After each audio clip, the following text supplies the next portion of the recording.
तेरी स्तुति और आराधना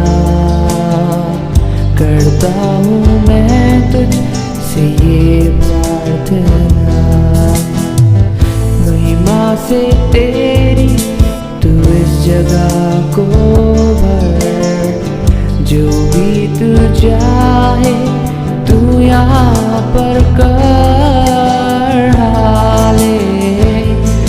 hallelujah, hallelujah, hallelujah,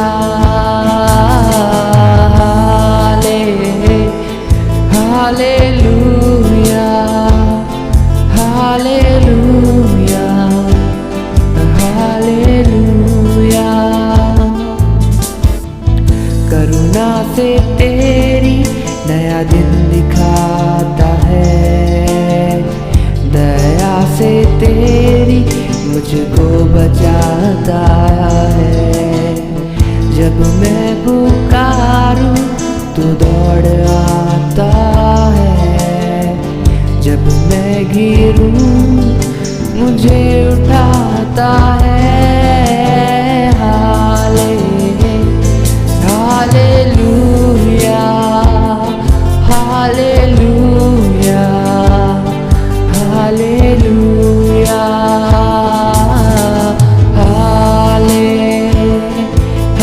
hallelujah, hallelujah, hallelujah. सारे जहां में तुझसा कोई नहीं, तेरे सिवाय कोई प्रभु है ही नहीं।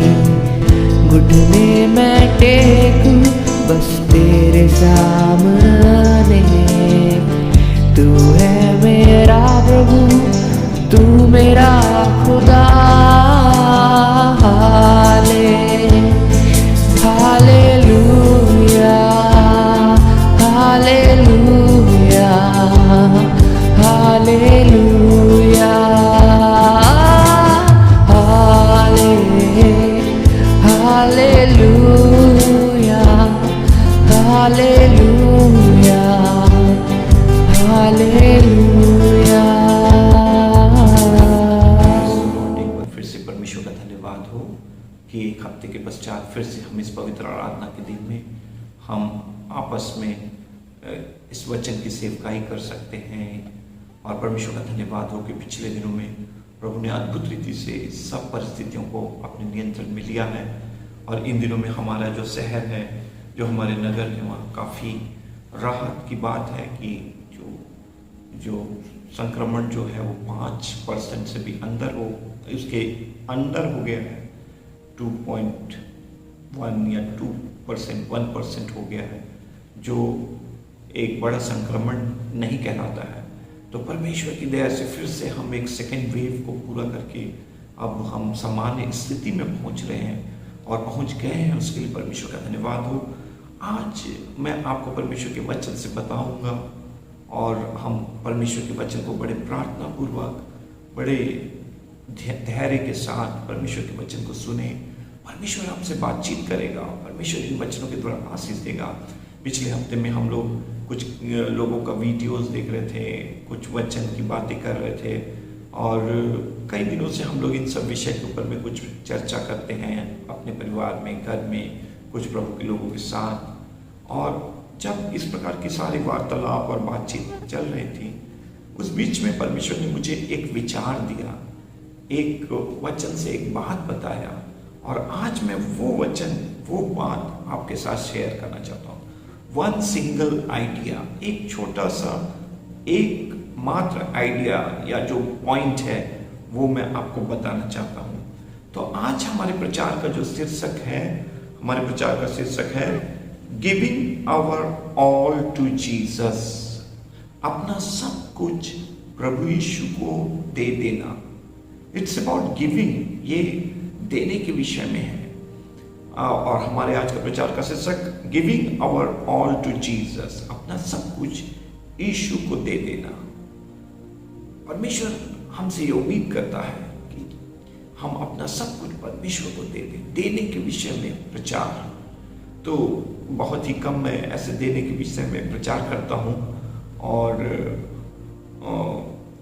जैसे प्रेरित पौलुस कहता है कि वो स्वयं अपने हाथों से कार्य कर लेता है, मगर वो किसी से भी कुछ नहीं मांगता है। विश्वास से प्रभु की सेवा करता है। प्रभु के लोग जो कुछ भी देते हैं उससे वो आगे बढ़ता था। प्रेरित पौलुस कुछ इसी प्रकार से मैं बहुत ही कम देने के बारे में प्रचार करता हूँ, मगर बाइबल में सबसे पहला प्रचार देने के विषय पे है, क्योंकि सारी आशीषों का प्रारंभ, सारे आशीषों की शुरुआत देने से है। तो आज हमारे प्रचार का शीर्षक है giving our all to Jesus, अपना सब कुछ प्रभु को दे देना। जब ये शीर्षक आप सुनते हैं तो आप परमेश्वर के वचन को बहुत ही सरल तरीके से पुराने नियम से नए नियम तक सर्वेक्षण कर सकते हैं, सर्वे कर सकते हैं, देख सकते हैं कि अपना सब कुछ परमेश्वर को दे देना, अपना सब कुछ यीशु मसीह जो हमारा उद्धार करता है, जो हमारा त्राण करता है, उसको अपना सब कुछ दे देना। तो जब मैं इस विषय पे सोच रहा था तो मुझे सबसे पहले परमेश्वर का वचन पुराने नियम से एक भाग मिला, और वो पहला राजा की पुस्तक उसका 17 अध्याय उसका 7 से 16 पद में लिखा हुआ है।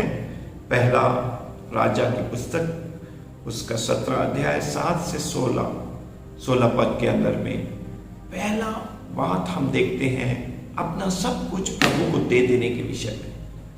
कैसे आपको प्रभु को देना है, कितना देना है, क्या देना है, क्या नहीं देना है, कैसे देना है, और कैसे प्रभु के लोगों ने अपना सब कुछ प्रभु को दे दिया। और जिस समय वो अपना सब कुछ प्रभु को दे दिए तो उन्होंने अद्भुत अलौकिक आशीषों को पाया, और उनको कोई भी घटी नहीं हुआ, उनका कोई नुकसान नहीं हुआ, बल्कि वो परमेश्वर की दृष्टि में, लोगों की दृष्टि में बहुत ही सुनामी बन गए, बहुत ही अच्छे रीति से एक अच्छा नाम उनको मिल गया। उनके विषय में पवित्र आत्मा ने बाइबल के अंदर में प्रभु के लोगों के द्वारा इन बातों को लिखकर हमें दे दिया है, ताकि हम उनके कार्यों को, उनके जीवन को पढ़ सकें। तो पहला राजा की पुस्तक उसका 17 अध्याय उसका 7 से 16 पद बहुत ही मेरा पसंदीदा वचन है। इसको मैं बहुत पढ़ता हूँ और मनन करता हूँ, विचार करता हूँ, और अगर मैं इसको बताने शुरू करूँ तो आपको कई घंटे तक मैं इसके विषय पे अलग अलग तरीके से बोलता चला जाऊँगा। मगर मैं उन सब चीज़ों को छोड़ के जो आज मेरे प्रचार का विषय है, शीर्षक है, उस बात में मैं बताना चाहता हूँ। और पहला पॉइंट, पहला राजा की पुस्तक उसका 17 अध्याय 7 से 16 में एक ही पद, केवल 10वां पद को हम लोग देखेंगे, क्योंकि ये हमारे शीर्षक से संबंधित है। और 10वां पद में ऐसा लिखा है, अतः वह वहां से चल दिया और सारपत को गया। नगर के फाटक के पास पहुंचकर उसने क्या देखा कि एक विधवा लकड़ी बीन रही है। उसको बुलाकर उसने कहा, किसी पात्र में मेरे पीने को थोड़ा पानी ले आ। जब वह लेने जा रही थी, 11वां पद हमारे लिए इंपॉर्टेंट है, 10 पद नहीं बल्कि 11वां पद हमारे लिए इंपॉर्टेंट है। आप अपने घर में पूरा 7 से 16 और पूरे अध्याय को पढ़ सकते हैं, मगर आज मैं आपको 11वें पद के बारे में बता रहा हूं। जब वह लेने जा रही थी तो उसने उसे पुकार के कहा, अपने हाथों में एक टुकड़ा रोटी भी मेरे पास लेती आ।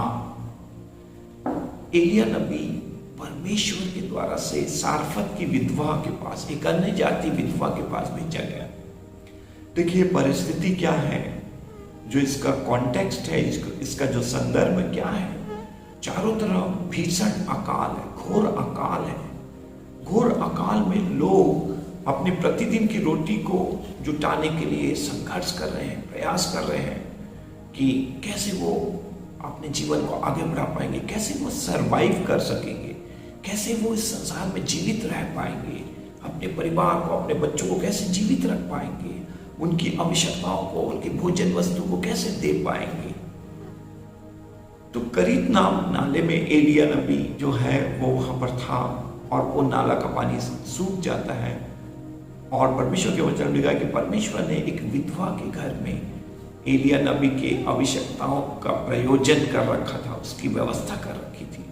खैर, जैसे मैंने बताया कि अगर मैं इसके बारे में सब प्रचार करना लगूँ तो बहुत इधर लंबा हो जाएगा, मगर मैं आपको बहुत कट करके बता रहा हूं कि एलिया नबी जब नदी का पानी सूख गया, अकाल, भीषण अकाल के बीच में, वो परमेश्वर उसको एक विधवा के घर में भेजता है और वो विधवा के घर आता है और विधवा नीचे झुककर अपने घर के आगे या कहीं पर सामने में लकड़ी चुन रही थी, बिन रही थी और वो लकड़ी चुनते बिनते हुए ये सोच रही थी कि आज जीवन में ऐसा दिन आया है कि चारों तरफ संक्रमण, अकाल, खतरनाक परिस्थिति है और ये आखिरी आटा घर में रखा है, कुप्पी में थोड़ा सा तेल रखा है और मैं लकड़ी चुनकर रोटी बनाऊंगी और मैं और मेरा बेटा ये रोटी, आखिरी रोटी खाएंगे और उसके बाद हम मर जाएंगे, क्योंकि हमारे लिए कोई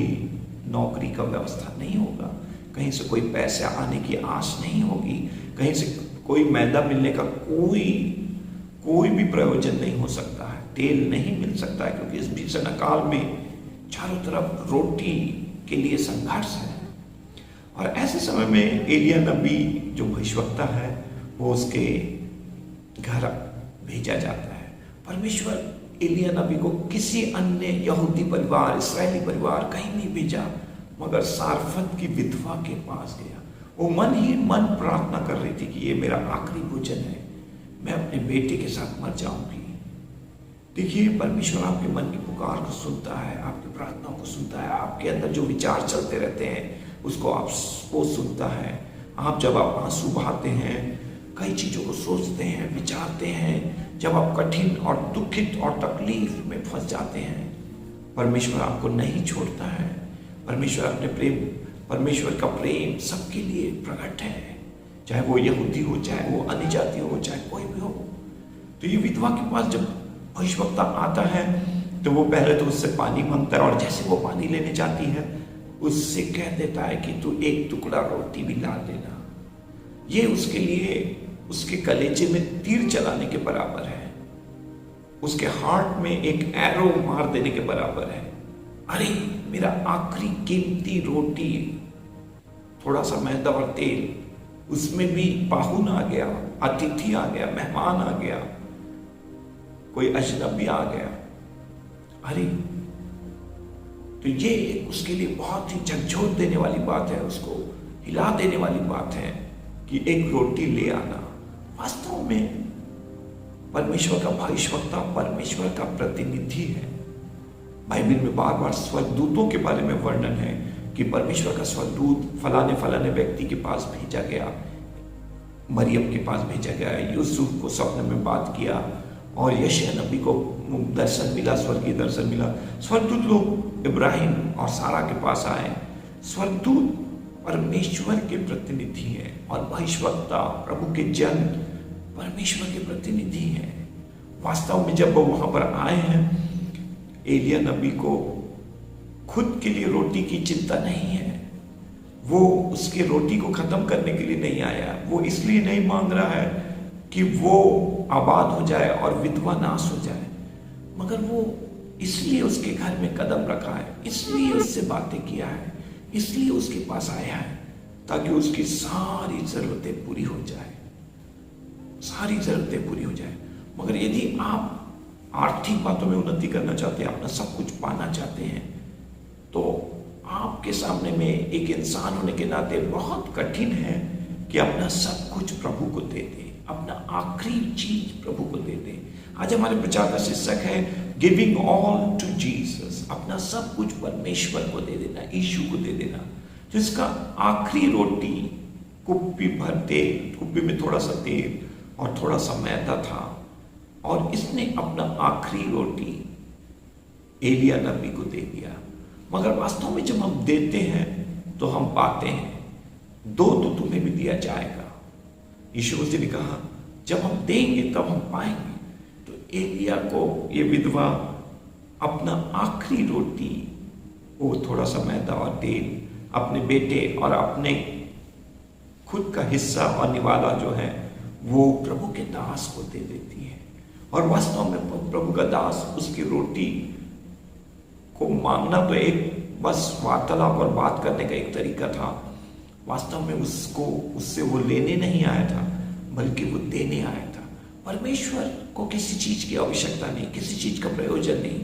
प्रभु अपने दासों को भी अपने तरीके से, इसके पहले एलिया के बारे में हम पढ़ रहे थे कि कौवा के द्वारा वो भोजन कराया गया, रोटी और मांस का टुकड़ा। स्वर्गदूत लोग सुराही में पानी लाकर उसको दे रहे थे। इन दिनों में गर्मियों में लोग पहले सुराही, मटका ये सब उपयोग करते थे। तो परमेश्वर एलिया को अलौकिक तरीके से और विभिन्न माध्यमों से उसकी आवश्यकताओं को पूरा कर रहा था, उसको सरवाइव कर रहा था, उसको आगे ले जा रहा था। और परमेश्वर अपने दास को किसी रीति से भी रोटी दे सकता है। और प्रभु का दास कभी नाश नहीं होगा, वो कभी नहीं मरेगा, वो अपनी सेवकाई को पूरा करके ही उठा लिया जाएगा। मगर मुख्य चीज ये है कि इसने कहा था कि ये रोटी, इस विधवा ने, सारफत की विधवा ने कहा था, ये रोटी आखिरी रोटी मैं और मेरा बेटा खाकर हम मर जाएंगे इस अकाल में। अब आज हम लोग संक्रमण के बीच में रह रहे हैं। 2020 से 2019 दिसंबर से एक बहुत बड़ा महामारी नोवेल कोरोना वायरस का संक्रमण सारी दुनिया में हो गया है। और सारी दुनिया में इतना अकाल है, भूखमरी है, कितने लोग गरीबी, करोड़ों लोग भारत देश के अंदर में गरीबी रेखा के नीचे चले गए। कितने मध्यम वर्गीय परिवार गरीबी रेखा के नीचे चले गए। कितने लोग कंगाल हो गए, गरीब हो गए। पिछले 2 साल के अंदर कितने लोगों ने अपनी नौकरियां खो दी, अपना व्यापार खो दिया, अपना बिजनेस खो दिया। कई लोगों के लिए एक सारफत के विधवा के समान एक समय का रोटी जुटाना कठिन हो गया है। और लोग ये सोच रहे हैं कि शायद अब हम नाश हो जाएंगे, अगर कोरोना वायरस से भी बच गए तो शायद हम भूखमरी से मर जाएंगे, कुपोषण से मर जाएंगे, कई तरीके से मर जाएंगे। तो दुनिया में खाद्यान्न जो है, फूड शॉर्टेज हो जाएगा। कई एक देश में फूड शॉर्टेज है, सीरिया में। और दूसरा एक देश के बारे में मैं पढ़ रहा था कि वहाँ पर भोजन का शॉर्टेज है, वहाँ पर भोजन नहीं है, वहाँ भोजन वस्तु की आवश्यकता है, बुनियादी चीज़ों की आवश्यकता है। तो आज जब मैं ये प्रचार कर रहा हूँ तो मैं आपके लिए एक संदेश दे रहा हूँ कि इस कठिन समय में एक पास्टर, एक प्रचारक, एक प्रॉफिट के लिए भी एक चुनौती है, प्रभु के सेवकों के लिए चुनौती है कि वो लोग अपने जीवन को कैसे यापन करें, उनकी आवश्यकता कैसे पूरी होगी, वो अपने घर परिवार बाल बच्चों को कैसे आगे ले जा पाएंगे। ये सब और दूसरे अन्य विश्वासियों के लिए कई लोग अपना नौकरी खो दे रहे हैं, कई लोगों को कोई तनख्वाह नहीं मिल रहा है, कई लोग खुद अपने जीवन में संघर्ष कर रहे हैं। मगर ऐसे समय में आपके लिए खुशखबरी है, एक संदेश है कि चाहे चारों तरफ की परिस्थिति कितनी भी कठिन क्यों ना हो जाए, चाहे आपके पास आखिरी रोटी क्यों ना बाकी है, वो आखिरी रोटी आप परमेश्वर को दे दीजिए, परमेश्वर के हाथों में दे दीजिए, प्रभु के दास को दे दीजिए। Giving all to Jesus, giving all to God the father, अपना सब कुछ परमेश्वर को दे देना, पिता को दे देना, प्रभु यीशु मसीह को दे देना। जब इसने अपना आखिरी रोटी एलिया नबी को दे दिया तो परमेश्वर ने इसको ऐसी आशीष दी कि जब तक अकाल था, इसके कुप्पी में का तेल और इसके मटका में से जो मैदा है वो घटा नहीं, बल्कि काल और मरी और मृत्यु के बीच में, भूखमरी के बीच में, आर्थिक तंगी मुसीबतों के बीच में, रिसेस के समय में, रिसेशन के समय में, आर्थिक मंदी के समय में, पूरे अकाल में परमेश्वर इसके और इसके बेटे को आगे ले चला और वो बच गए। आज अगर आप भी आर्थिक समस्या से होकर जा रहे हैं, चिंता फिक्र बोझ तनाव से होकर जा रहे हैं, हो सकता है कि अगर आप सोचते हैं कि आपका भविष्य क्या होगा, आप क्या करेंगे, क्या काम करेंगे, कैसे पैसे मिलेगा, तो आपके लिए खुशखबरी है कि आप अपना सब कुछ परमेश्वर को दे दें। परमेश्वर को जब अपना सब कुछ आप दे देंगे तो परमेश्वर किसी का भी कर्जदार नहीं है। जिस माप से हम परमेश्वर को देंगे उस माप से परमेश्वर हमें 1000 गुना प्रतिफल देगा। परमेश्वर को हम कभी भी अधिक नहीं दे सकते हैं। तो इसने अपना सब कुछ परमेश्वर को दे दिया और ये परमेश्वर की तरफ से आशीष पाई जीवन पाई, दीर्घायु पाई। इसका बेटा का मृत्यु उसके सामने नहीं हुआ, उसका बेटा बच गया, वो बच गई और प्रभु के दास और भविष्यवक्ता और एलिया के द्वारा आशीषित हो गई।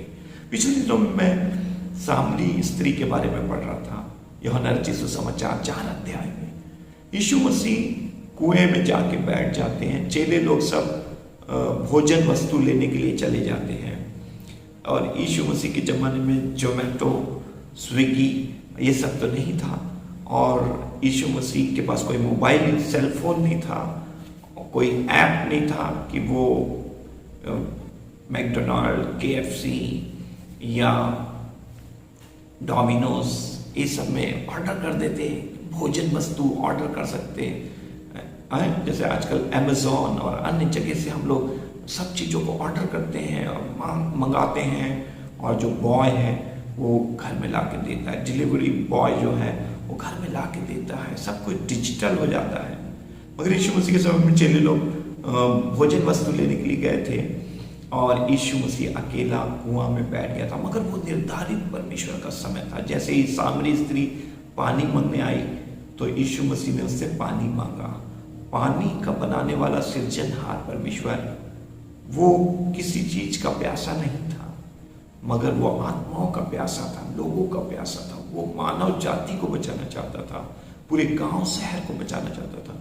उसने सिर्फ कहा कि तू मुझे पानी पिला, और आप पूरे वार्तालाप और वचनों को यूहन्ना रचित सुसमाचार 4 अध्याय में पढ़ लें। परमेश्वर को किसी चीज की आवश्यकता नहीं थी, यीशु मसीह को पानी की आवश्यकता नहीं थी, मगर यीशु मसीह चाहते थे कि ये महिला उससे पानी मांगे और वो उसको वो जल दे जिससे वो हर समय के लिए संतृप्त हो जाए, संतुष्ट हो जाए, और उसकी आत्मिक भूख और प्यास मिट जाए, और वो आत्मिक रीति से चंगी हो जाए, नया जन्म उद्धार पाले, और शारीरिक मानसिक रीति से वे छुटकारा पाले, और उसका पूरा जीवन रूपांतरित हो जाए, बदल जाए।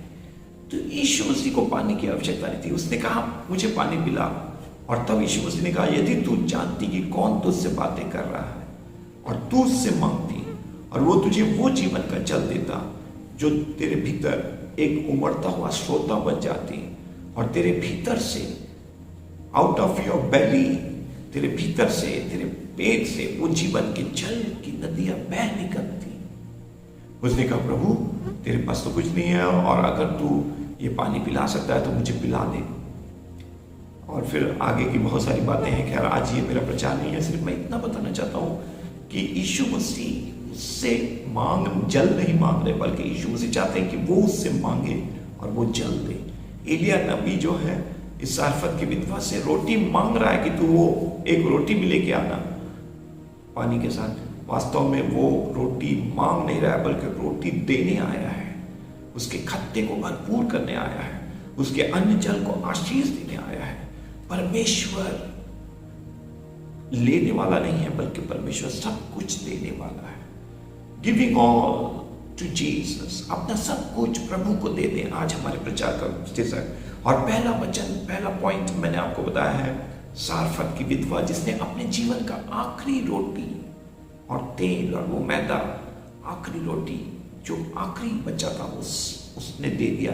दूसरे शब्दों में उसने अपना सब कुछ एलिया नबी को, भविष्यवक्ता को, एलिया भविष्यवक्ता को दे दिया, ये परमेश्वर को दे दिया, और तब परमेश्वर ने उसको आशीषों से माला माल कर दिया। क्या आज आप अपना सब कुछ प्रभु को देने के लिए तैयार हैं? अपना कीमती, बेशकीमती चीज। आज दूसरा उदाहरण मैं आपको देना चाहता हूं, और दूसरे उदाहरण में हम देखेंगे कि 5 loaves and 2 fishes, 5 रोटी 2 मछली का आश्चर्य कर्म, इसको हम कहते हैं। यूहन्ना रचित सुसमाचार 6 अध्याय उसका 9 पद।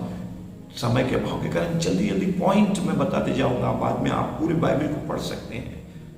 यूहन्ना रचित सुसमाचार 6 अध्याय 9 पद में लिखा, here is a boy with 5 barley loaves and 2 small fishes, but what is this about? देखो यहां पर एक छोटा बालक है, एक छोटा लड़का है, little boy with 5 loaves and barley bread. Barley bread है उसके पास, 5 रोटी है बार्ली का बना हुआ, जौ की रोटी, और 2 मछलियां हैं। देखिए, उस भीड़ में जो 3-3.5 दिन से यीशु मसीह के पीछे चल रही थी और प्रभु के वचन में सुनने के लिए तल्लीन थी, यीशु मसीह नासरी का अभिषेक, परमेश्वर का अभिषेक इतना गाढ़ा था, इतना विशेष था कि यीशु के वचनों और उसके सानिध्य और उसके चरणों में, उसकी उपस्थिति में बैठ जाए आप, तो ना तो आपको भूख लगेगा, ना प्यास लगेगा, ना किसी चीज पे ध्यान भटकेगा, बल्कि आप रात और दिन केवल यीशु को ताकते रहेंगे, उसकी वाणी को सुनते रहेंगे और आप आनंद से भर जाएंगे। आप अपने घर परिवार, नौकरी, पैसा, रोटी, भोजन सब कुछ भूल के यीशु मसीह में तल्लीन हो जाएंगे, इतने लीन हो जाएंगे कि यीशु मसीह को कहना पड़ता है कि आप चलो घर जाओ।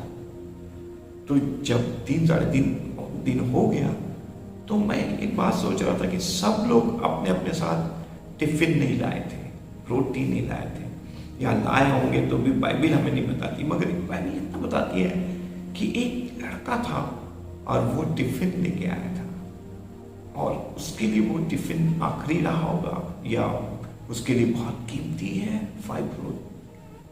5 रोटी 2 मछली, और किसी के पास कुछ नहीं था। उन्होंने कहा कि ये एक लड़का है, इसके पास 5 रोटी और 2 मछली, मगर इससे क्या होगा, व्हाट इज दिस, इसको बताने से भी क्या मतलब। मगर फिर भी अंद्रियास ने यीशु मसीह को बताया कि यहाँ पर एक लड़का है जिसके पास उसका टिफिन है।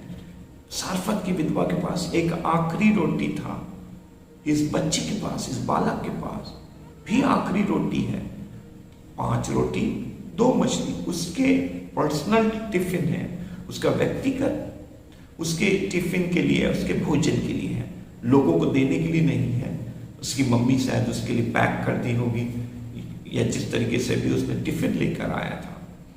और ये लड़का इतना सुंदर बालक है कि इसने अपना टिफिन अंद्रियास को, जो यीशु मसीह का प्रथम चेला है, उसको दे दिया। और यीशु मसीह के पास अंद्रियास उस बालक को लेकर आता है और वो टिफिन, वो रोटी देता है, और यीशु मसीह 5 रोटी 2 मछली को आशीष देने के द्वारा से 5000 से भी ज्यादा लोगों को भोजन से तृप्त करते हैं।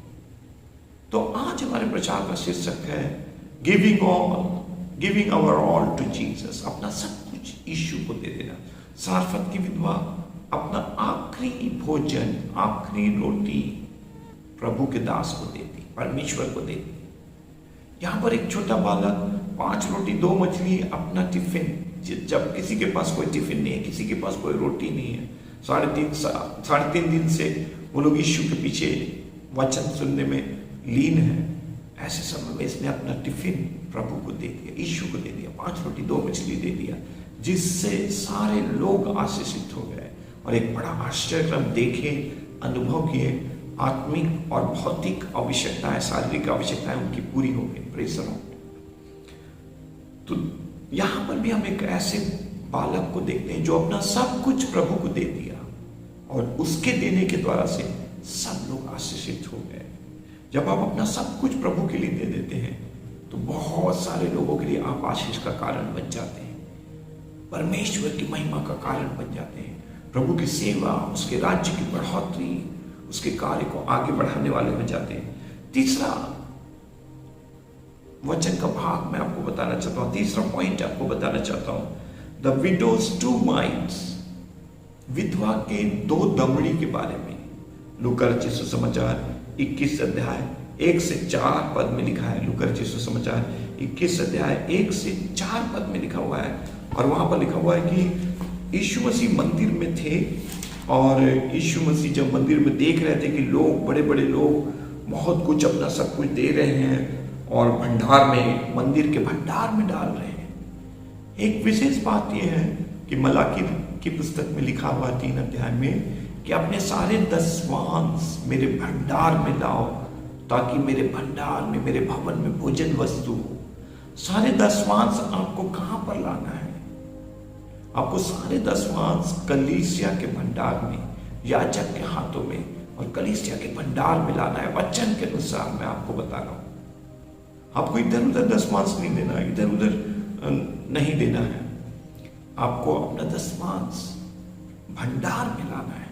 यहां मंदिर के भंडार में ये विधवा और बड़े बड़े लोग वहां पर भेंट डाल रहे हैं।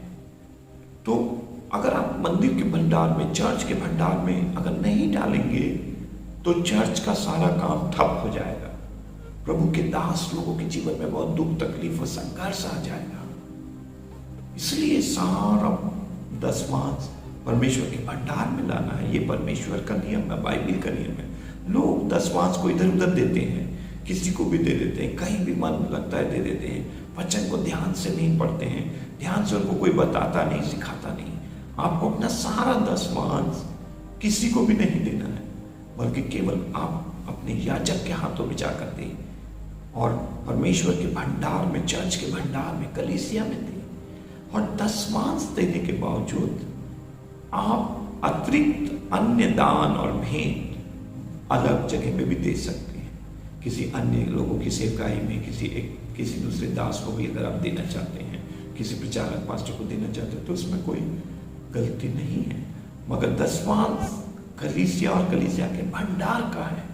दसवांश को किसी को भी नहीं देना है, बल्कि केवल दसवांश याजकों का है, याजकों को देना है, कलीसिया के भंडार में देना है। तो यहां पर 21 अध्याय उसका 1 से 4 पद में यीशु मसीह देख रहे हैं कि धनवान लोग और बड़े बड़े लोग भंडार में, यरूशलेम के मंदिर के भंडार में, कलीसिया एक प्रकार से आत्मिक रीति से कलीसिया के भंडार में डाल रहे हैं। तब वहां पर एक कंगाल विधवा है। कंगाल विधवा है, शब्द कंगाल उपयोग किया गया है। इस दुनिया में कंगाली है। बहुत सारे लोग कंगाल हैं, बहुत सारे लोग गरीब हैं, बहुत सारे लोग विधवा हैं। पहला ही पॉइंट मैंने आपको बताया सारफत की विधवा। तीसरा पॉइंट मैं आपको बता रहा हूं, एक और कंगाल विधवा, गरीब विधवा। और आपको मालूम है कि पुराना नियम में परमेश्वर का क्रिश्चियन एथिक्स क्या है, ओल्ड टेस्टामेंट एथिक्स क्या है, पुराने नियम का सिद्धांत क्या है, उसका नैतिक मूल्य क्या है। कि बाइबल का परमेश्वर कहता है कि मैं विधवाओं का परमेश्वर, मैं अनाथों का परमेश्वर हूं, मैं पिताहीन का परमेश्वर हूं। हो सकता है कि आपके पिता नहीं है, आपका परमेश्वर पिता है। हो सकता है कि आपकी माता नहीं है, परमेश्वर आपके लिए माता है। हो सकता है कि आपके भाई और बहन नहीं है, परमेश्वर आपके लिए भाई और बहन के समान है। हो सकता है कि आपका कोई मित्र नहीं है, परमेश्वर आपके लिए मित्र के समान है। तो परमेश्वर अनाथों, विधवाओं, पिताहीन, मित्रहीन लोगों का परमेश्वर है।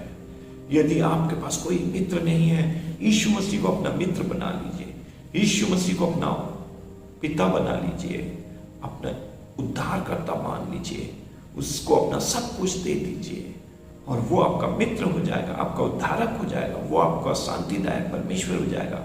फिर आपको किसी भली वस्तु की घटी नहीं होगी। हर कठिन परिस्थिति को आप यीशु मसीह के साथ मिलकर सामना कर सकते हैं। तो इस विधवा ने क्या किया? इस विधवा ने 2 दमड़ी डाला और यीशु मसीह ध्यान से देख रहे थे। और यीशु मसीह ने कहा, क्योंकि उन सब ने अपनी अपनी बढ़ती में से दान में कुछ डाला है, 21 अध्याय उसका 4 पद डाला है, परंतु इसने अपनी घटी में से अपनी सारी जीविका डाल दी है। लोग अपनी बढ़ती में से देते हैं, मगर विधवा अपनी घटी में से दे रही है। देखिए, दुनिया के अमीर लोग अपनी बढ़ती से, अपने प्रॉफिट से, अपने इंक्रीज से, अपने प्रॉस्पेरिटी से, संपन्नता से दे रहे हैं, संपन्नता में से निकाल के दे रहे हैं। मगर ये विधवा के पास संपन्नता नहीं है। ये विधवा होना ही एक बहुत दुख की बात है। पुराने नियम के अंदर में या कहीं पर भी हो, वो अभाव है, वो उसने अपने पति को खो दिया है, तो एक लॉस तो उसका वैसा ही है। और ये कंगाल है, गरीब है, इसके पास बहुत आयत से सब कुछ नहीं है, मगर जो कुछ भी इसका है, ये अपना सब कुछ प्रभु को दे रही। अपनी घटती में से 2 दमड़ी उसके पास था और उसने 2 दमड़ी को क्या कर दिया? डाल दिया। तो आज हमारे प्रचार का शीर्षक है giving our all to Jesus, अपना सब कुछ यीशु को दे देना।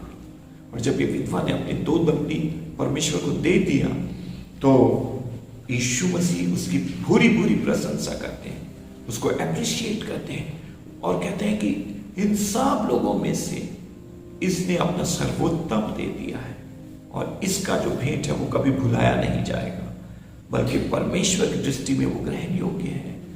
और देखिए परमेश्वर के वचन में हम लोग पढ़ते हैं नीति वचन की पुस्तक में कि ऐसे भी हैं जो छितरा देते हैं तो भी उनकी घटती नहीं होती है, और ऐसे भी हैं जो यथार्थ से निर्धारित से कम देते हैं और उनकी घटती होती है। बड़े बड़े अमीर लोग, कारोबारी लोग, उद्योगपति लोग हमको बाहर से दिखाई देता है कि उनके पास इतना पैसा है, ये है वो है, मगर कितने कर्ज से वो लदे हुए होते हैं। इतना सब कुछ होने के बावजूद भी कई बार उनके जीवन में कर्ज, अभाव और तंगी होता है, जो हम बहुत सारे लोग नहीं जान पाते हैं। नीति वचन का लिखने वाला सुलेमान राजा कहता है, पवित्र आत्मा कहता है, ऐसे भी हैं जो अपना सब कुछ छितरा देते हैं। दे स्कैटर एवरीथिंग फॉर गॉड, और उनकी कोई घटती नहीं होती है। और ऐसे भी हैं जो निर्धारित है 10%, जो निर्धारित है 10% दशमांश नियुक्त है, उससे कम देते हैं और उनकी घटती होती है। यदि आप परमेश्वर की आज्ञा का पालन करेंगे, उसका दशमांश, उसका भाग अगर आप देंगे, तो परमेश्वर विश्वास योग्य है। वो कभी किसी का कर्जदार नहीं है, वो आपको बहुत ऐसे आशीष देगा और आपको किसी भली वस्तु की घटी होने नहीं देगा। तो ये विधवा के बारे में हम देखते हैं, जो मंदिर में भंडार में सारे बड़े बड़े लोगों के बीच में एक कंगाल विधवा, जिसके पास केवल 2 दमड़ी था, 2 कॉइन्स था, 2 माइट्स था, और उसने 2 माइट्स, जो 2 कॉइन है, 2 दिनार जो है, जो भी है, वो उसने अपना सब कुछ डाल दिया। तो giving our all to Jesus, अपना सब कुछ प्रभु को दे देने के बारे में आज मैं आपको बता रहा हूँ। और मैंने आपको बताया कि सारफत की विधवा ने अपना आखिरी भोजन प्रभु को दे दिया, अपना सब कुछ प्रभु को दे दिया। 5 रोटी 2 मछली में एक छोटा बालक अपना पूरा टिफिन, अपना सब कुछ प्रभु यीशु मसीह के हाथों में दे दिया।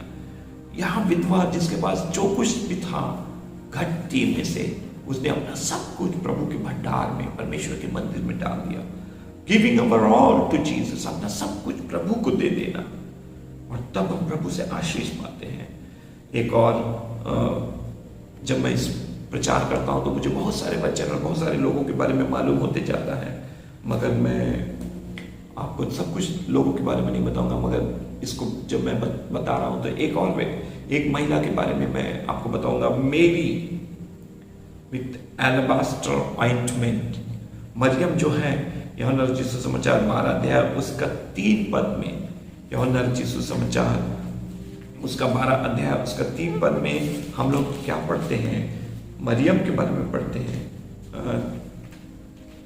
12 अध्याय उसका 3 पद में पढ़ते हैं कि तब मरियम ने जटामासी का आधा सेब बहुमूल्य इत्र लेकर यीशु के पांव पर डाला और अपने बालों से उसके पांव पोंछे, और इत्र की सुगंध से घर सुगंधित हो गया।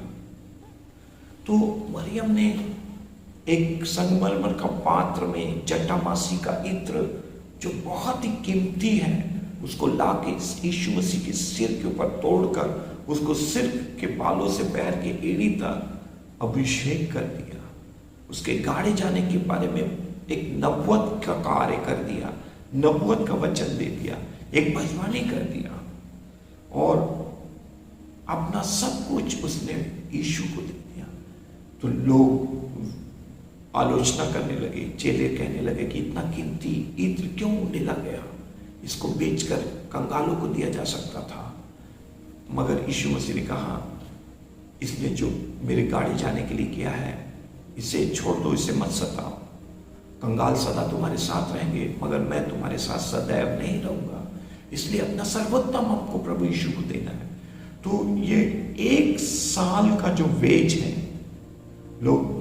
अगर हम लोगों से कहें कि आप 1 महीने का भेंट, 1 महीने का आपका सैलरी, 1 महीने का आपका तनख्वाह जो है, आपका जो वेज है, आपकी मजदूरी है, वो प्रभु के दास को दे दो, या कलीसिया में डाल दो, या प्रभु की सेवा के लिए दे दो, कन्वेंशन कराने के लिए दे दो, चर्च भवन का निर्माण करने के लिए दे दो, तो आपके सामने कितनी बड़ी चुनौती हो जाएगी। कि अरे प्रभु के दास ने 1 महीने का मेरा पूरा सैलरी मांग रहा है।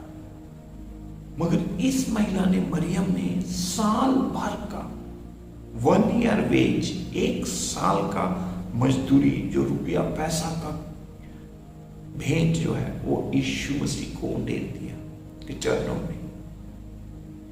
1 साल का सैलरी, 1 मंथ का सैलरी नहीं, 1 महीने का तनख्वाह नहीं, 1 महीने का मजदूरी नहीं, बल्कि 365 डेज या 12 महीने का पूरा जो धन जितना होता है 1 वे, पूरा जो पैसा उससे खरीदा हुआ इत्र उसके ऊपर उंडेल दी। 1 साल का भी भेंट अगर आप प्रभु को दे दे तो भी प्रभु ने जो हमारे लिए किया उसके तुलना में वो बहुत ही कम है। मगर इसने अपना सब कुछ प्रभु को दे दिया। 1 साल का पूरा उसका मजदूरी, उसका वेज, उसने इतना दिनार, 1 दिनार 1 दिन की रोजी है, 365 दिनार उसने प्रभु को दे दिया। और उसने भी अपना सब कुछ दे दिया इस मरियम ने, क्योंकि मरियम के लिए प्रभु ने अद्भुत काम किया था, इसलिए इसने भी अपना सब कुछ प्रभु को दे दिया। और उसके बाद में मैं आपको बताऊंगा 5वां पॉइंट जो है, मैं आपको बता रहा हूं, Abraham gave his son Isaac. Ibrahim ने अपने इकलौते पुत्र को, अपने बुढ़ापे के पुत्र इसहाक को प्रभु को दे दिया, परमेश्वर को दे दिया। उत्पत्ति की पुस्तक 22 अध्याय जब आप पढ़ेंगे, उत्पत्ति की पुस्तक 22 अध्याय को अगर आप पढ़ेंगे तो वहां पर किस रीति से परमेश्वर ने इब्राहिम से कहा कि तू अपने पुत्र को लेके मौर्य पर्वत पर जा और उसको मेरे लिए बलिदान करके चढ़ा। मगर केवल 10 पद मैं आपके लिए पढ़ रहा हूं, 22 अध्याय 10 पद। यहां पर लिखा है कि फिर अब्राहम ने हाथ बढ़ाकर छुरी को ले लिया कि अपने पुत्र को बलि करे। इब्राहिम अब छुरी को लेके अपने पुत्र के ऊपर में, वेदी के ऊपर में रख के, लकड़ी के ऊपर में रख के उसको मारने वाला था। तब स्वर्गदूत ने पीछे से, परमेश्वर ने आवाज दिया, तब यहोवा के दूत ने स्वर्ग से उसको पुकार के कहा, हे अब्राहम, हे अब्राहम। उसने कहा, देख मैं यहां। तो इस इब्राहिम को बुढ़ापे में एक लौता कीमती पुत्र मिला, और जब परमेश्वर ने कहा कि तू अपने पुत्र को मेरे लिए बलिदान कर दे, तो ये अपने पुत्र को परमेश्वर के लिए बलिदान करने के लिए तैयार है। इसने लगभग अपने पुत्र को बलि कर दिया, दे दिया, लेटा दिया और चाकू उठा के मार, लगभग एक प्रकार से सोचिए कि वो मार ही चुका था। तो अब्राहम ने अपने इकलौते पुत्र, बुढ़ापे के पुत्र, लहुरे पुत्र को, इसहाक को परमेश्वर को दे दिया। देखिए, इतने तकलीफ के बाद एक बेटा मिला, उसको भी उसने परमेश्वर के लिए दे दिया। 6वां जो पॉइंट मैं आपको बताना चाहता हूं कि God the father gave his son, his only son Jesus for all Mankind. पिता परमेश्वर ने अपने इकलौते पुत्र प्रभु यीशु मसीह को सारे मानव जाति के लिए दे दिया। यूहन्ना 3:16 में हम पढ़ते हैं, क्योंकि परमेश्वर ने इस जगत से ऐसा प्रेम रखा कि उसने अपना इकलौता पुत्र दे दिया, ताकि जो कोई उस पर विश्वास करे वो नाश ना हो परंतु अनंत जीवन पाए। तो हम देखते हैं कि परमेश्वर पिता ने हम जैसे तुच्छों और निकम्मों और पापी लोगों के लिए, विरोधी, क्रोधी, दुष्ट लोगों के लिए अपने कीमती इकलौते पुत्र को हमारे लिए रख नहीं छोड़ा, बल्कि उसने अपने इकलौते पुत्र को हमारे लिए दे दिया, क्रूस में कुचले जाने के लिए, बलिदान होने के लिए, मारे जाने, दफन किए जाने, गाड़े जाने और जी उठने के लिए दे दिया। तो God gave his all to us. And आज का प्रचार है giving our all to Jesus. God gave his all to us and we need to give our all to Jesus. परमेश्वर ने अपना सब कुछ हमें दिया, इसलिए हमें अपना सब कुछ परमेश्वर को क्या करना है? देना है। कोई भी ऐसी चीजें हमारे लिए कीमती ना हो जिसको हम परमेश्वर को ना दे सकें, जिससे हम परमेश्वर का प्रेम ना कर सकें, परमेश्वर की महिमा, स्तुति और खिदमत ना कर सकें। इब्राहिम के लिए बहुत बड़ी परीक्षा थी कि उसने अपने इकलौते पुत्र को दे दिया। परमेश्वर पिता के लिए एक सबसे बड़ा चुनौती था कि हम जैसे तुच्छ पापी मानव के लिए, मनुष्यों के लिए उसने अपने पवित्र इकलौते पुत्र को दे दिया। तो आज मैंने आपको बताया है, आज हमारे प्रचार का शीर्षक है giving our all to Jesus, अपना सब कुछ यीशु को दे देना। और मैं आपको बताने की कोशिश कर रहा था कि सारफत की विधवा, पहला पॉइंट, सारफत की विधवा ने अपना आखिरी रोटी प्रभु के दास भविष्यवक्ता एलिया को दे दिया। दूसरे शब्दों में परमेश्वर को अपना आखिरी रोटी दे दिया, और आखिरी रोटी को बीज बो देने से उसको हजारों गुना फसल मिला, और उसको कोई चीज की कमी और घटी पूरे अकाल भर नहीं। उसका मैदा और तेल कभी घटा नहीं, बल्कि वो अलौकिक तरीके से, आश्चर्यजनक रीति से बढ़ता और बढ़ता और बढ़ता चला गया। परमेश्वर सब चीजों का करता है। दूसरा पॉइंट मैं आपको बता रहा था कि 5 रोटी 2 मछली उस छोटे बालक ने अपना सब कुछ प्रभु को दे दिया। तीसरा पॉइंट मैं आपको बता रहा था कि वो कंगाल विधवा ने, जिसके पास 2 दमड़ी था, उसने अपना सब कुछ घट्टी में से परमेश्वर को दे दिया। चौथी बात मैं आपको बता रहा था कि मरियम संगमरमर के पात्र में जटामासी का वो तेल लेकर 1 साल का जो उसका मजदूरी है वो पूरा यीशु मसीह को समर्पित कर दी। यीशु मसीह सेकंड टाइम उससे नहीं मिलेंगे, सेकंड टाइम उसको देने का मौका नहीं मिलेगा। यीशु मसीह का स्वर्गारोहण हो जाएगा।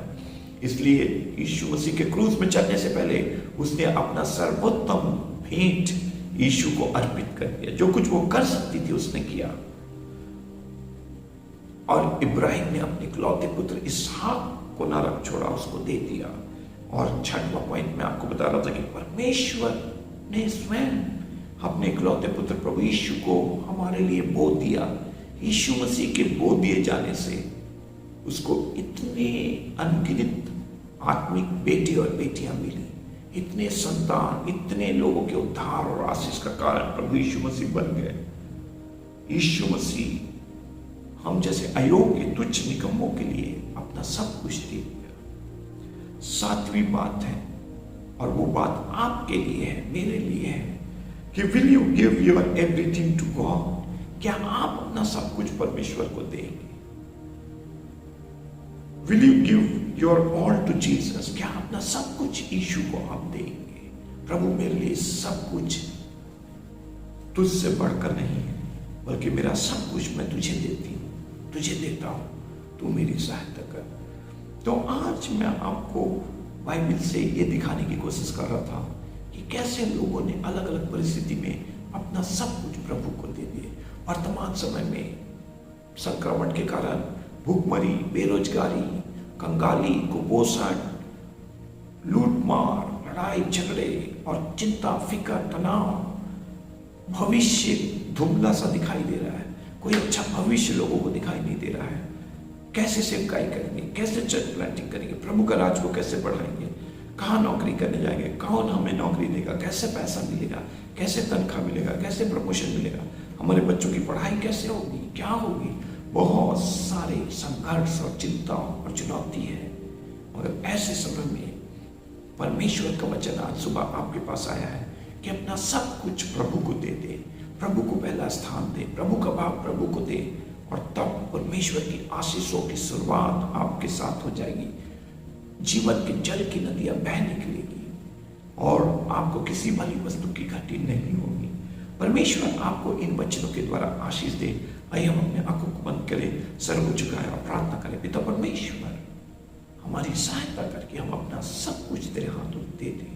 रोमियो की पत्री 12 अध्याय 1, 2, 3 पद में लिखा है, हे भाइयों, मैं परमेश्वर की दया स्मरण दिलाकर तुमसे विनती करता हूं कि अपने शरीर को जीवित, पवित्र और भाता हुआ बलिदान करके चढ़ाओ, और यही तुम्हारी आत्मिक सेवा है।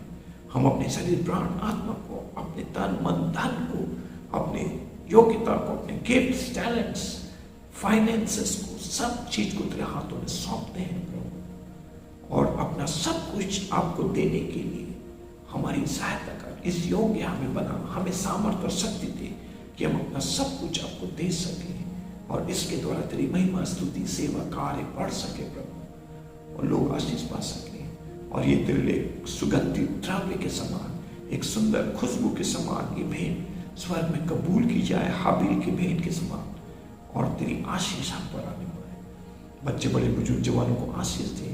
ये वंचनहारी के दिल में गहरा जड़ पकड़ नहीं पाए, शैतान इसे चुराने ना पाए। पवित्र आत्मा की मोहर बांधते हैं इन वचनों पर रात और दिन खोल खोल के ढूंढ ढूंढ के अध्ययन करने के लिए, मनन चिंतन करने के लिए, रात और दिन ध्यान लगाने के लिए हर एक की सहायता कर, मदद कर, अगुवाई कर प्रभु। और इसके द्वारा, इस वचन के द्वारा 1000 गुना प्रतिफल और फल मिलने पाए और तेरा राज्य इस कठिन समय में बढ़ जाए। हर एक को शांति, संतावना, तसल्ली, पवित्र आत्मा की सामर्थ और अभिषेक से भर और सबको अपनी महिमा के लिए इस्तेमाल कर। पूरा हफ्ता, एक एक दिन, एक एक पल, एक एक सेकंड हमारे संग साथ हो और हर एक को अपनी महिमा के लिए इस्तेमाल कर। हर एक के लिए अद्भुत और अलौकिक काम कर। सारी महिमा आपको देते हैं। प्रार्थना को उद्धार करते प्रभु यीशु के नाम से मांगते, सुनो ज्ञान कीजिए, आमीन। अब हमारे परमेश्वर पिता का प्रेम, प्रभु यीशु मसीह का अनुग्रह, पवित्र आत्मा की संगति और सहभागिता हमें से हर एक के साथ और सभी पवित्र संतों के साथ जो सारे संसार में पाए जाते हैं, प्रभु यीशु के दोबारा आगमन तक बने रहे। आमीन, आमीन। Praise the Lord. आप सबको जय मसीह की। प्रभु आशीष दे। God bless you.